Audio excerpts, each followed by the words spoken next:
Bonjour.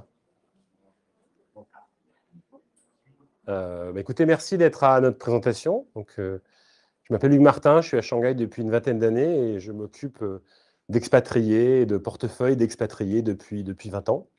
Et pour cette conférence et pour la maison d'expatriation, j'ai amené des gens avec lesquels je collabore de façon forte, qui sont les gens de Private Equity Valley et qui sont des gens qui s'intéressent beaucoup au private equity, donc à l'investissement des sociétés non cotées, et aussi qui ont une approche globale du patrimoine sur des questions non seulement je dirais, d'investissement, mais aussi des questions civiles, des questions légales qui concernent la famille, comme la transmission, comme un certain nombre de sujets qui sont très importants pour la vie des expatriés. Voilà. Et donc, j'ai eu le plaisir d'avoir Stéphane Moller, qui nous vient de Paris, Singapour, en passant par Shanghai, pour nous parler de ces questions. Merci beaucoup. Bonjour, bonsoir. Je vais poser ça. Ça me permettra, de temps en temps, je vais regarder là. Ce n'est pas parce que j'ai des messages à récupérer, c'est parce que je voudrais surveiller le timing. Effectivement, moi, ça fait 30 ans que je fais de la gestion de patrimoine.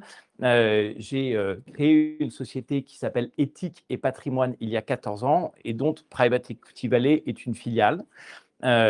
Éthique et Patrimoine est un family office et je vais vous expliquer ce que c'est qu'un family office. Et Private Equity Valley est plus une société de gestion de patrimoine et on va voir ce que c'est que la gestion de patrimoine tout à l'heure. Est-ce que l'un ou l'autre ici avait déjà consulté un gestionnaire de patrimoine? Est-ce que vous savez ce que c'est qu'un gestionnaire de patrimoine et quel en est le métier? Bien. Alors, on va dérouler ça. On se donne une demi-heure pour bien comprendre tout ça. Et puis, ensuite, je répondrai à vos questions. Alors, en 2 minutes, qui nous sommes? Donc, moi, je le disais, je fais de la gestion de patrimoine depuis 30 ans. J'ai commencé dans la banque. J'ai ensuite été chef d'entreprise pendant une dizaine d'années. J'ai eu une boîte de télécom que j'ai revendue il y a 14 ans. Et quand j'ai revendu cette boîte, je me suis associé au gestionnaire de patrimoine auquel j'avais confié mes fonds en gestion. On est resté associés pendant un certain temps. Et puis, j'ai eu, comme ça arrive de temps en temps, des envies d'ailleurs. Et j'ai pris mon indépendance parce que j'avais envie de monter 2 structures. Une société de gestion à Paris qu'on a revendue à Auris, une grosse boîte de gestion l'année dernière, et puis de pouvoir venir vous voir quand j'avais envie, c'est-à-dire d'aller mettre des bureaux, de créer des bureaux pour aller faire de la gestion de patrimoine à l'international. En fait, je suis un expat frustré et au travers des relations que je tisse avec vous, je vis ma vie d'expatrié. Voilà. Et je fais ça depuis 6 ou 7 ans. Premier bureau a été créé à Singapour il y a 6 ans. Et puis ensuite, on a essaimé. Gilles, qui est là, au fond, gère notre bureau de Hong Kong. Hugues, ici, le bureau de Shanghai. Guillaume, le bureau de Bangkok. Et on est en train de réfléchir très fort à ouvrir des bureaux à Riyad et à Dublin. En fait, là où il y a des expatriés qui gagnent un peu de sous. On gère aujourd'hui, on a collecté aujourd'hui un peu plus de 230 millions d'euros d'actifs. On a accompagné 250 clients à peu près, donc on est une petite boîte.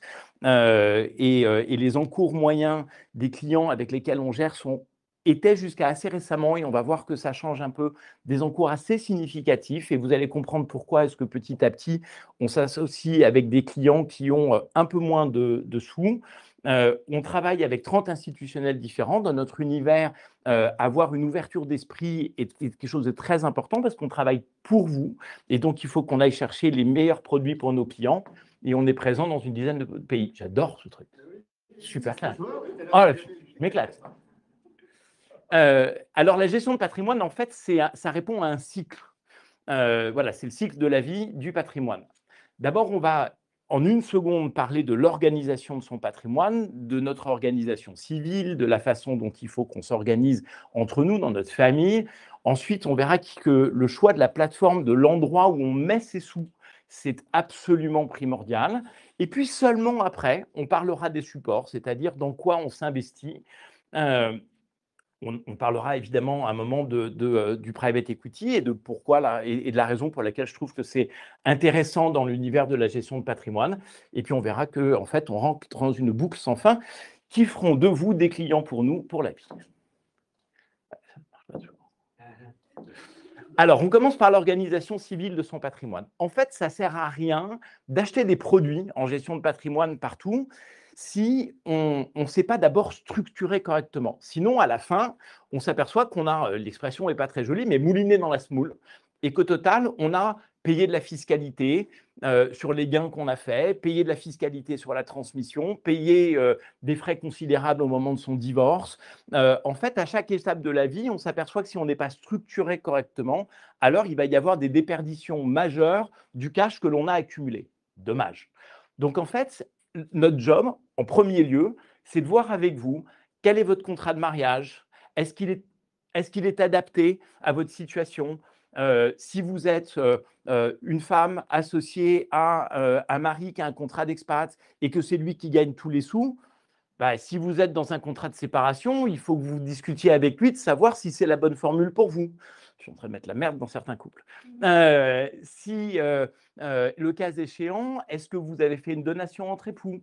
Vous vivez à Shanghai, vous vous êtes marié en France ou ailleurs, est-ce que vous avez fait une désignation de la loi applicable? Si vous décédez ou vous divorcez demain, c'est quelle loi qui s'applique?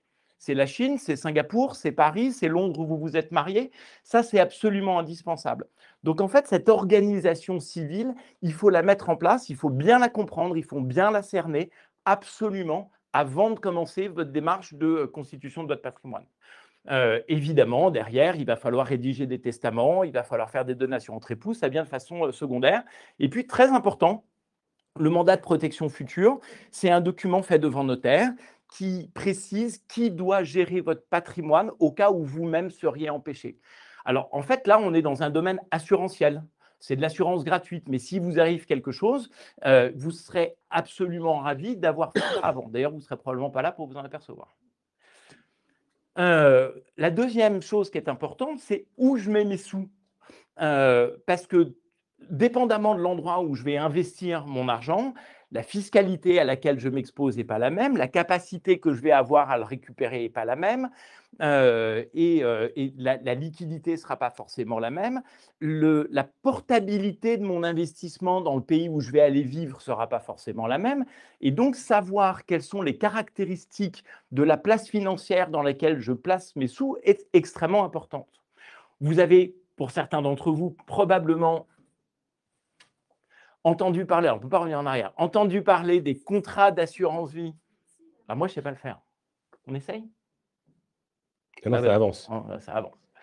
Et si tu veux me le remettre, voilà, vous avez probablement entendu parler des contrats, je la connais par cœur, des contrats d'assurance vie luxembourgeois.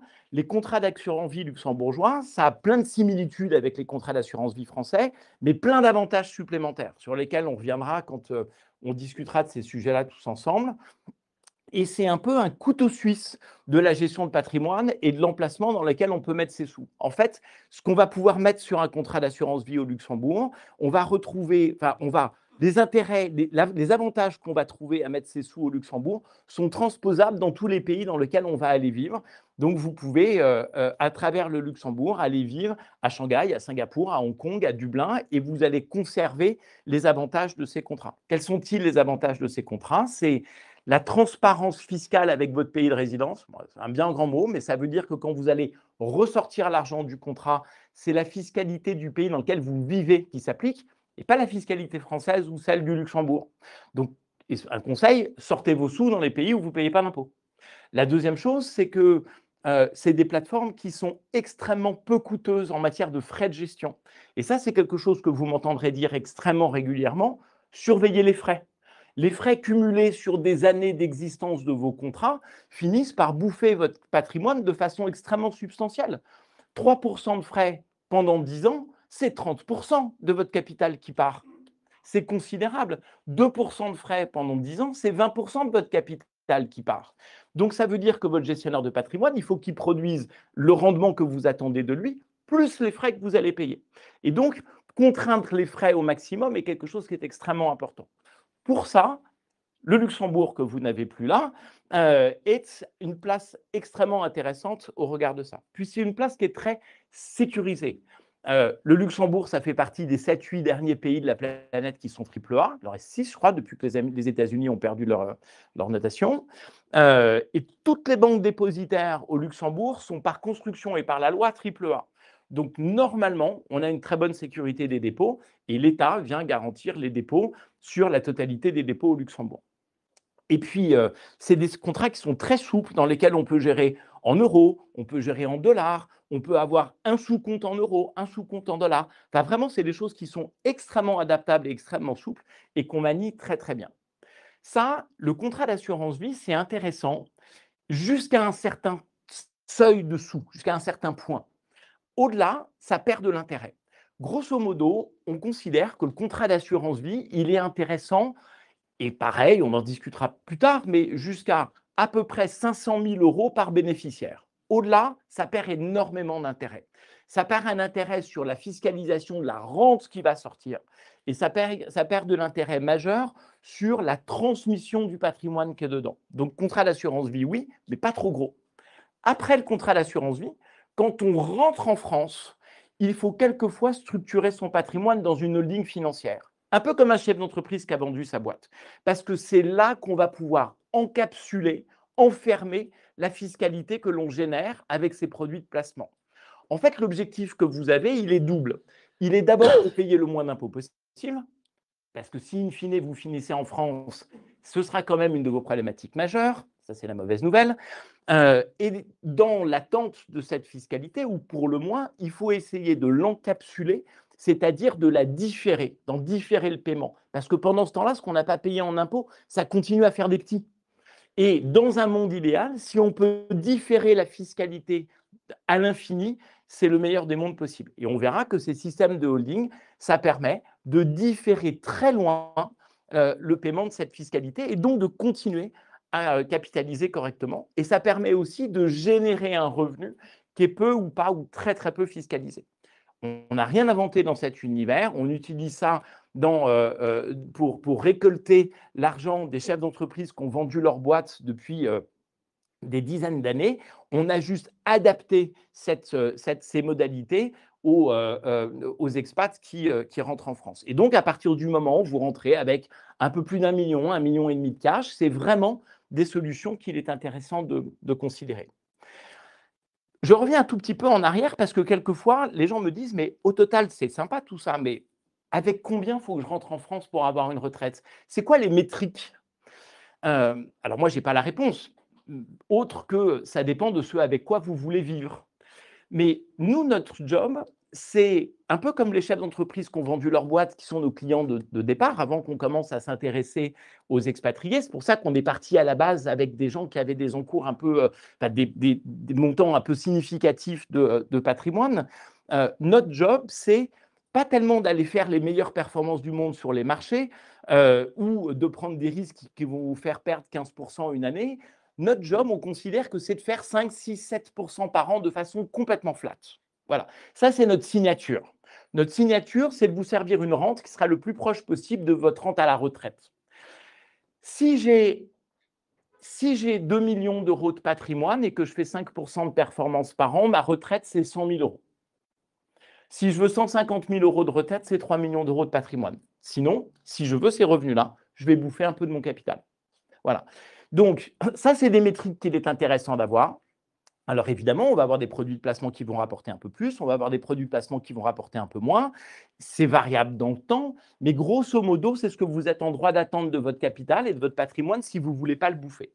Et c'est à peu près la médiane de ce qu'ont nos clients quand ils rentrent en France pour prendre leur retraite, un peu plus tôt chez les expats qu'en France, parce que vous êtes dans un univers salarié et que quand vous avez mon âge, vous avez plutôt intérêt à être indépendant, malheureusement. Et donc, il faut se préparer à essayer d'avoir la somme qui vous servira pour retraite à partir de 55, 60 ans. Et puis ensuite, c'est du bonus que l'on peut continuer à accumuler dans le temps.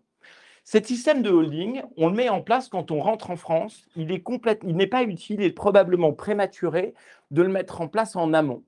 Et donc, la question que vous allez me poser, c'est si je ne mets pas d'argent sur un contrat d'assurance vie parce que c'est contre-productif. Si ma holding financière, il n'y a pas d'intérêt pour moi de la créer avant que je rentre en France. puis de vous à moi, avant d'avoir des actifs financiers en France, il faut être sûr qu'on rentre. Et au regard de ce qui se passe aujourd'hui, on a quand même de plus en plus de gens qui nous disent « Ouais, la Thaïlande, c'est sympa aussi. Et puis en plus, la vie est moins coûteuse. » Donc, ça ne sert peut-être pas à grand-chose d'aller monter des usines à gaz en France. Et donc, qu'est-ce que je fais de mon cash dans cette période intermédiaire où, souvenez-vous de la slide qui a disparu, je ne suis pas dans un contrat d'assurance vie parce que le montant est trop substantiel. Il n'est pas encore temps de créer ma holding. Et donc, bon, quand est-ce qu'on revient? Voilà. Et sinon, on peut peut-être arrêter et revenir. C'est ce que je vais faire. Ah, bon. Ah, comment ça marche ce truc? Il faut que tu reviennes sur ton slide. Attends. Ferme totalement. Attends. Tu veux que je t'aide, Ouais. Stéphane? Je ne suis rien sans toi. C'est gentil, ça. Allez. C'était. Remets-moi sur mes histoires. Ouais, touche pas. Là, sur mes histoires de toucher. holding. Là, ici, là. Ok, allez. Tu restes là, tu me tournes les pages? Ouais. Bon, c'est quand même plus confortable.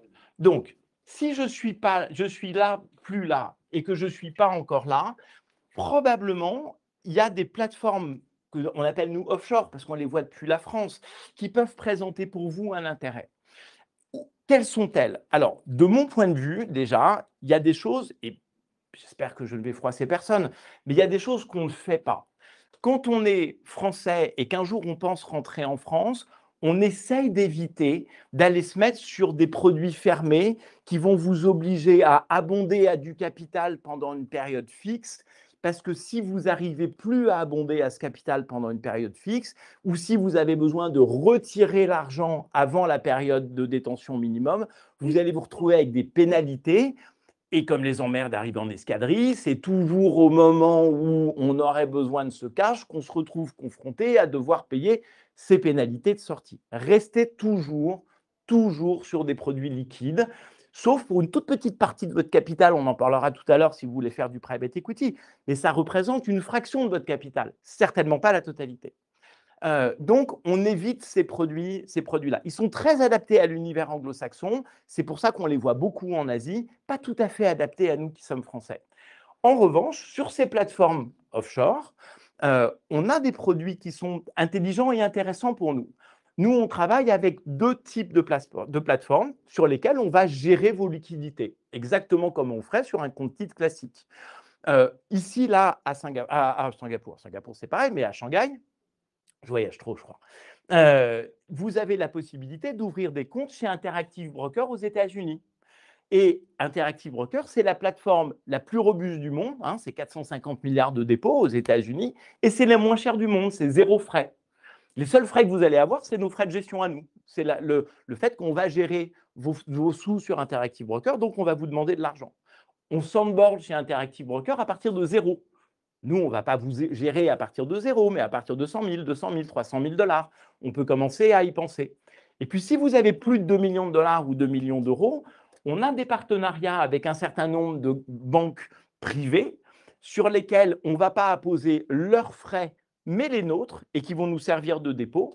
Et nous, on aime beaucoup travailler avec LGT, qui est la banque du Liechtenstein, avec sa filiale à Singapour. Et j'ai aucune difficulté pour vous onboarder à Shanghai, depuis Shanghai à Singapour, ou Crédit Agricole Indo-Suez sur des tranches qui sont un peu supérieures à 5 millions. Donc au total, dépendamment du patrimoine que vous avez, moins de 2 millions, aller sur Interactive Brokers aux États-Unis, c'est vraiment la meilleure plateforme du monde. C'est gratuit, il y a tous les produits d'investissement du monde, vous allez tout trouver. Et là-dessus, nous, on est vachement confortable pour gérer vos sous parce qu'on ne pourra jamais vous dire il n'y avait pas ce qu'il fallait pour gérer, il y a tout. Voilà, donc on n'aura pas cette excuse-là. Si vous avez plus de 2 millions, LGT, c'est intéressant parce que la plateforme est un peu plus coûteuse, pas vraiment plus, mais on est dans un univers de gestion peut-être plus confortable pour vous, les clients. Et puis, on a la capacité de faire un truc qui est intelligent et dont on parlera avec chacun d'entre vous si ça vous intéresse, c'est de faire du crédit lombard. Vous mettez 1 million dans une banque privée et elle vous prête 500 000 quand vous voulez pour faire ce que vous voulez avec vos sous à des taux qui sont assez sympas. Et donc, ça permet de faire un peu de levier sur l'argent que vous avez déposé chez eux. Et ça, ces banques dépositaires font très bien, pas Interactive Brokers. Donc ça, c'est sur les plateformes. Donc on a vu notre environnement civil, on a vu les plateformes, et maintenant on va voir comment on gère tout ça.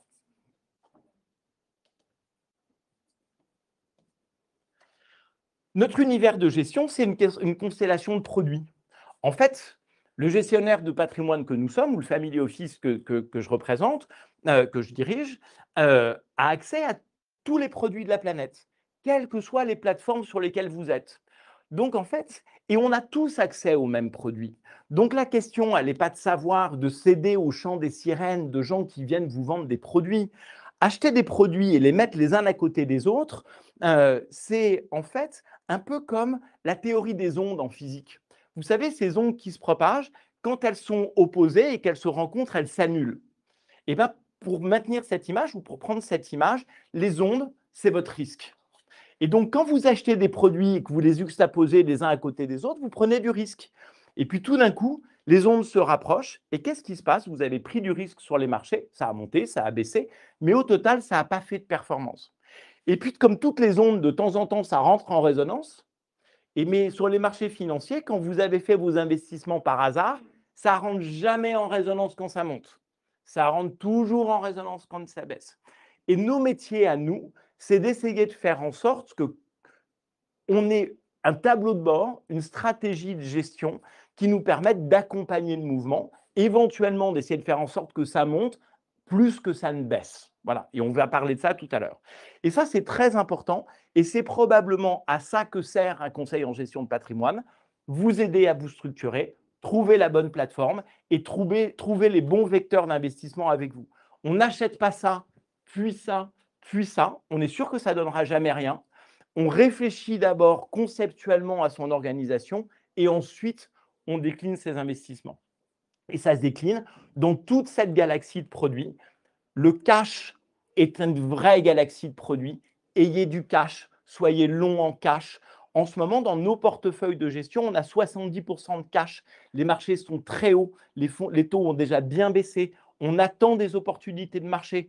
Vous êtes tous surinvestis. Quand ça va se casser la figure, qu'est-ce que vous allez me dire? C'est pas grave, ça va remonter. La belle affaire. Si vous avez gardé votre cash avant que ça se casse la figure, Warren Buffett a une phrase que j'aime beaucoup, il dit « L'argent va des impatients aux patients ». Soyez patient. Notre métier, c'est de vous aider à être patient. C'est de vous dire non, pas maintenant, pas encore, attendez. Et on dit ça souvent. Les produits structurés, on évite.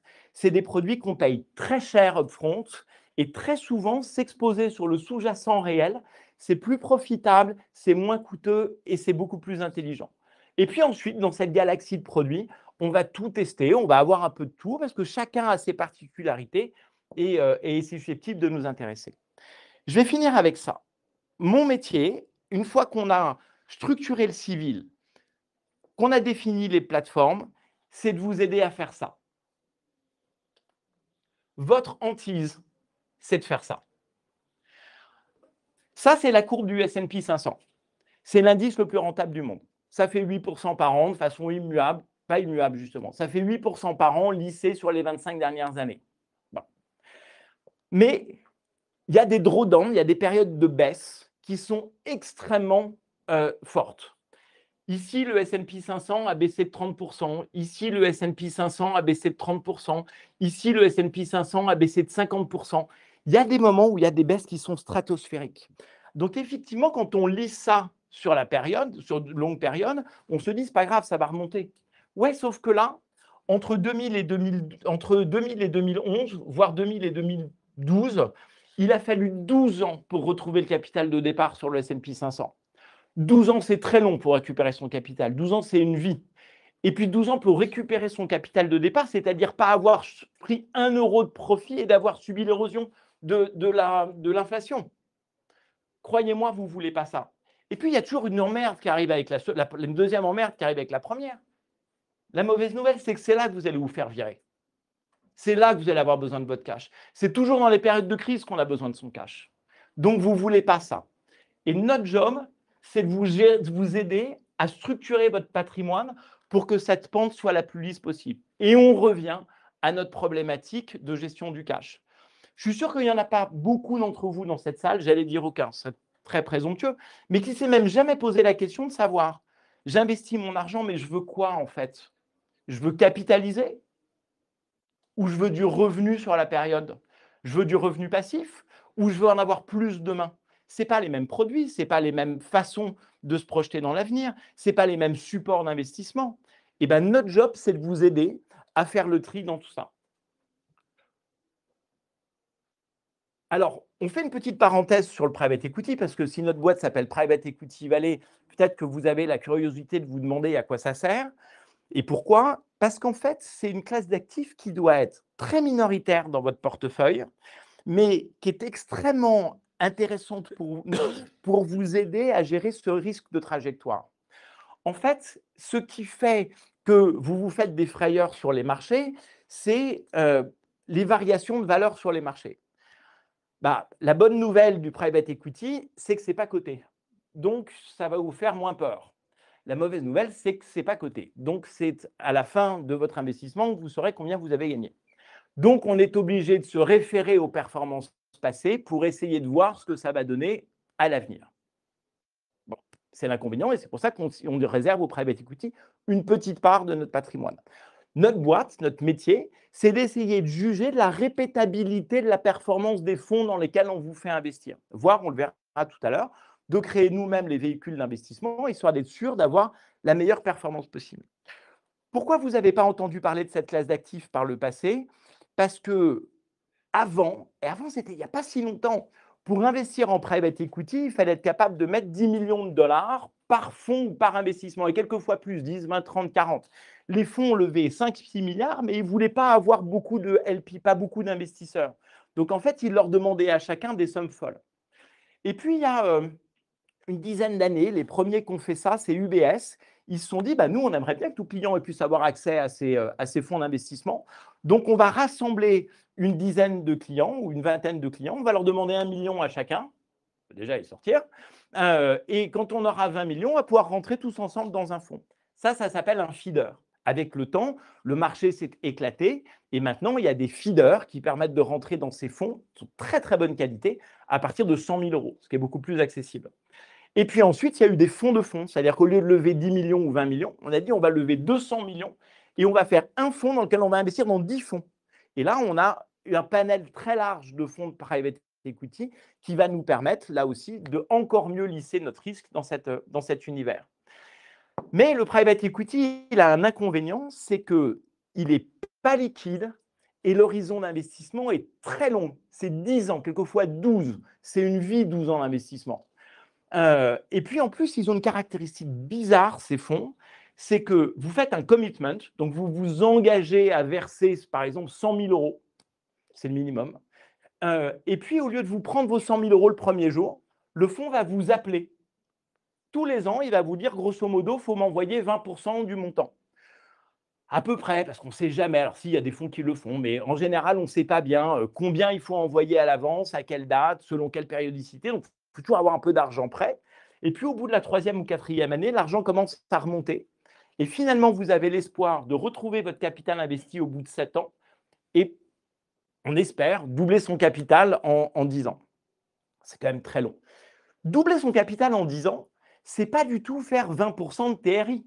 Avec 20% de TRI, votre capital, il fait x5 en 10 ans. Donc, d'où vient la différence? Pourquoi est-ce que ces gens, ils communiquent sur vous allez faire 15-20% de TRI, mais au total, à la fin, ils me rendent que 2 fois mon argent? Parce qu'en fait, eux, ce qui compte dans le TRI, dans le rendement de votre argent, c'est uniquement ce qui a été investi. Donc, la première année, vous avez investi 20%. La deuxième, vous avez investi 40%. La troisième, 60%, etc., etc. Puis au bout de la 7e année, ils considèrent qu'ils vous ont tout rendu. Et donc, c'est quand on fait le calcul de votre investissement, de la part de votre investissement qui a effectivement tourné sur le marché, qu'effectivement, vous avez fait 20%. Donc, la question se pose de qu'est-ce que je dois faire du reste? Et le reste, c'est nous qui allons le gérer, mais c'est une galère en termes d'appel de fonds, de flux financiers, etc. Surtout quand on commence à empiler les fonds. Gérer un fonds de private equity, c'est cool. En gérer 3, c'est déjà compliqué. Puis là, on a des clients qui en ont 5 et qui disent « Mais on n'est pas des trésoriers de fonds de pension. Arrêtez de nous appeler. Gérez ce bordel pour nous. » Donc, qu'est-ce qu'on a fait? On a dit « Nous, on va créer notre propre fonds de private equity et on a créé un fonds evergreen. Evergreen, ça veut dire toujours ouvert. Donc, ça veut dire quoi? Ça veut dire qu'on y souscrit quand on veut, pour le montant qu'on veut, et on sort quand on veut, pour le quantum qu'on veut. En fait, c'est nous qui allons gérer les poches de liquidité qui vont vous permettre d'assurer la liquidité de ce portefeuille. Donc, au total, on va sortir 9 ou 10% de performance par an, beaucoup moins qu'un fonds de private equity classique. Mais comme vous allez être investi au premier euro sur tout votre capital depuis le premier jour, au total, avec ce rendement-là, vous allez aussi doubler votre capital en 10 ans, sauf qu'il sera liquide. Vous allez pouvoir sortir presque quand vous voulez et vous allez avoir un rendement qui est extrêmement lisse. Alors, il y a quelque chose que je n'ai pas précisé tout à l'heure et je vais probablement terminer par ça. Ça ne marche pas, ce n'est pas grave, c'est pas ça que je voulais faire, c'est revenir en arrière sur la mosaïque d'investissement. Dans la mosaïque d'investissement, le rond central, il s'appelait private asset et pas private equity. Le private equity, c'est un des univers d'investissement des private assets. En fait, dans l'univers de la gestion privée, donc dans l'univers du non-coté, on peut faire de la dette, on peut faire de l'equity, on peut faire des fonds d'infrastructure. Des fonds d'infrastructure, c'est acheter des aéroports, des gares, des data centers, des data centres, des power plants, etc. En fait, il y a plein de formes d'infrastructures qui sont très coûteuses à mettre en place, mais très rentables une fois qu'elles existent. Il y a des fonds de litigation finance. Litigation finance, c'est ces boîtes qui financent les procès, surtout beaucoup aux États-Unis, et qui partagent les gains des procès avec les gens qui gagnent les procès. Et ces fonds sont très rentables. Il y a des fonds de royalties qui permettent d'acheter des droits de films, de brevets, etc. Et en fait, il y a tout un univers de gestion de produits qui sont très décorrélés des performances de marché, qui font des performances qui sont très régulières, mais pas en phase avec les marchés cotés. Et en avoir un tout petit peu là-dedans, pour nous, c'est très pratique. Parce qu'en fait, ça va nous permettre, d'augmenter un petit peu la pente de rendement de votre portefeuille global, même en n'en ayant pas beaucoup. Et deux, c'est des produits qui vont faire, allez, on va arrondir. Ce n'est pas vrai que ça va faire cette performance-là, mais si ça fait 1% par mois, tous les mois, ça va lisser très favorablement la volatilité de votre portefeuille moyen. Ça veut dire qu'on va enfermer la gestion dans des bornes qui sont beaucoup plus réduites que sur les marchés cotés. Et donc, on a fait la quadrature du cercle. On a des produits qui vont vous permettre de capitaliser tranquillement, de vous inscrire dans des bornes de volatilité qui sont très faibles et qui sont à peu près compatibles avec toutes les plateformes d'investissement qu'on a citées tout à l'heure. Et par ailleurs, c'est aussi extrêmement compatible avec toutes les problématiques de transmission qu'on va avoir et de donation. Voilà. Et puis là, vous avez les caractéristiques du fonds qu'on a créé.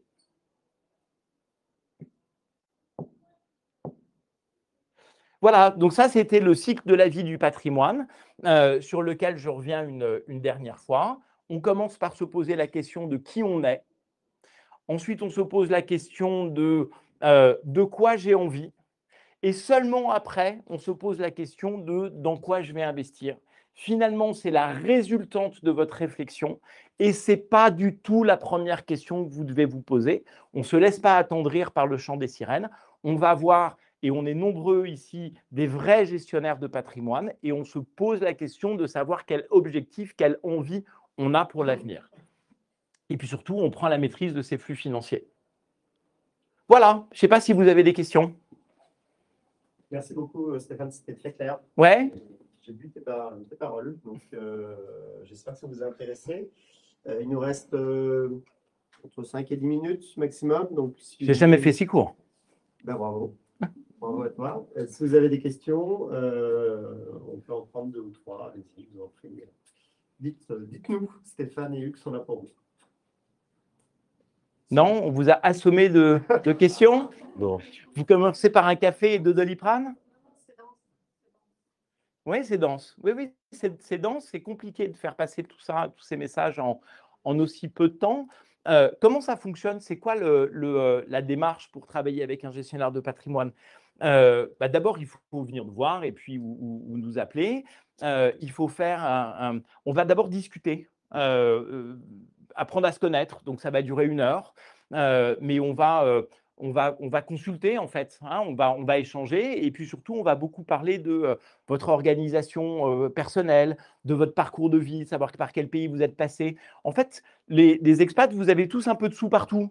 J'ai passé 12 ans à Londres, j'ai un QROPS, j'ai passé 3 ans en Suisse, j'ai un troisième pilier, j'ai laissé un peu d'argent en Australie parce que c'était cool et que j'ai un produit qui me rapporte des thunes, etc., etc. Et au total, vous avez quelquefois même pas la vision globale de votre patrimoine. Alors évidemment, c'est moins vrai quand on a passé un temps très long dans un pays, mais même là, c'est pas toujours évident. Et donc, on va faire ce travail d'investigation ensemble et puis on va reconstruire un tableau de bord déjà pour voir quel est l'état de départ. On va aussi beaucoup parler de votre famille. On va rentrer dans des problématiques qui sont assez intimes. Combien de fois vous avez été marié? Est-ce que vous avez des enfants d'un premier lit? Est-ce qu'il faut les protéger? Est-ce que vous avez fait ce qu'il faut pour? Quelquefois, on a des situations de handicap. Les situations de handicap à l'étranger, elles sont compliquées à gérer. Et tout ça, ça va être très déterminant pour la suite. Donc, il faut vraiment se livrer. Il faut vraiment rentrer dans une dimension très personnelle. Et il n'y a qu'à ce prix-là qu'on pourra aider. Et puis ensuite, on va essayer de matérialiser tout ça dans des recueils d'informations patrimoniales. Alors ça, c'est plus froid, mais il faut mettre des chiffres, il faut mettre des dates, il faut mettre des montants, etc. Et ensuite, la balle est chez nous, on réfléchit, on va faire une stratégie et ça va reprendre tout ce qu'on s'est dit. C'est-à-dire, on va partir du civil, qui vous êtes, on va repartir de votre situation existante et puis on va voir quels sont les deltas qu'il faut couvrir pour arriver à ce que vous souhaitez. Et c'est long. C'est-à-dire que c'est des projets qui peuvent durer 1 an, 2 ans, 3 ans, plus que ça même quelquefois à mettre en place, parce qu'on ne détricote pas des choses qui ont été faites de façon systématique. Quelquefois, on va attendre qu'on ait des opportunités, que ce soit le bon moment de les vendre. Donc l'idée, c'est jamais de mettre un coup de pied dans la fourmilière, c'est de partir de l'existant, puis voir comment est-ce qu'on peut l'améliorer. Et puis, on a des clients qui nous disent bah, c'est super sympa tout ça, mais voilà, on a ouvert un contrat d'assurance vie au Luxembourg, ou fait ci ou ça. Dans quoi on s'investit?